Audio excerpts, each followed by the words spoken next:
여자의 말이 내가 행한 모든 것을 그가 내게 말하였다 증언하므로 그 동네 중에 많은 사마리아인이 예수를 믿는지라. 사마리아인들이 예수께 와서 자기들과 함께 유하시기를 청하니 거기서 이틀을 유하심에 예수의 말씀으로 말미암아 믿는 자가 더욱 많아 그 여자에게 말하되 이제 우리가 믿는 것은 내 말로 인함이 아니니 이는 우리가 친히 듣고 그가 참으로 세상의 구주신 줄 알미라 하였더라. 아멘. 성도 여러분, 좋은 아침입니다.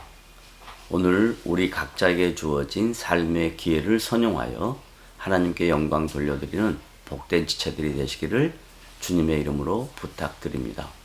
오늘 짧은 본문에서 사도 요한은 예수님과 사마리아 여인과의 인격적인 만남의 결과를 구체적으로 기록하고 있습니다. 사마리아 여인은 복음을 듣고 즉각적인 반응으로 자신이 거주했던 동네로 들어가서 주변 이웃들에게 그리스도가 메시아이심을 증거하고 있습니다. 이 증거를 통하여 수많은 사람들이 예수를 믿었다고 사도 요한은 요한복음 4장 39절 후반부에 기록합니다. 이 짧은 말씀이 갖는 의미는 신학적으로 매우 큰 가치가 있는 것이라고 사료됩니다. 하나님께서 이루어 가시는 구속 행위가 유대인들의 고정관념과 선입견을 초월하여 이방인과 같은 비루하고 천박한 여인을 통해서 드러나고 있다는 것을 본문을 통해 강조하고 있는 것입니다. 이것은 마태복음 13장 33절에서도 예수님께서 친히 사용한 누룩의 비유를 통해 더 심오한 영적 진리를 배울 수 있습니다. 또 비유로 말씀하시되 천국은 마치 여자가 가루 서말 속에 갖다 넣어 전부 부풀게 한 누룩과 같으니라고 말씀하셨습니다. 이 누룩은 유대인 삶 속에 매우 중요한 음식의 기본 재료였습니다.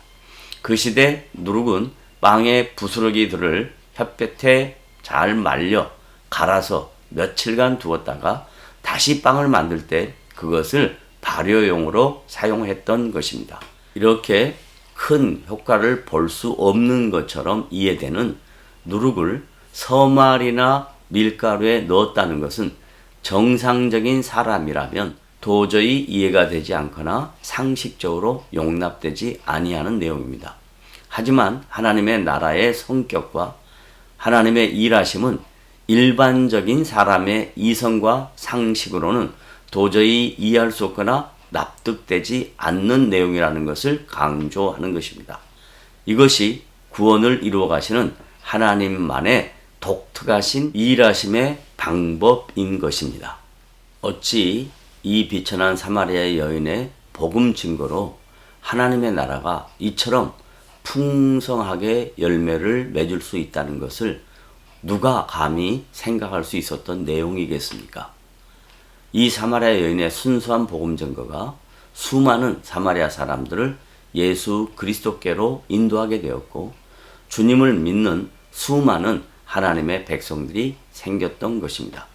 복음을 받은 사마리아 사람들은 예수님께 자기들과 함께 유하기를 청하니 이틀을 그들과 함께 하셨다라고 본문에서 말씀합니다. 이 사건 역시 유대인들의 전통적인 관습의 입장에서 보면 도저히 용납할 수 없었던 행위였던 것입니다. 왜냐하면 유대인과 사마리아인들의 반목과 적대감은 어느 누구도 막을 수 없는 원수지간과 같은 모습이었기 때문입니다. 예수님께서 제자들에게 보여주신 시청과 교육 중 매우 중요한 영적 의미가 담겨져 있는 이 사건은 전 우주적인 복음사역에 대한 예표였던 것입니다. 원수와 같은 자들에게 주님은 친히 말씀으로 복음을 설명하시고 복음을 들었던 사마리아 사람들의 믿는 자의 수가 더욱 많아졌던 것입니다. 사마리아 여인의 최종적인 신앙 고백은 우리가 친히 듣고 그가 참으로 세상의 구주신 줄 알미라 라는 내용입니다. 이것은 얼마나 놀라운 하나님의 역사입니까?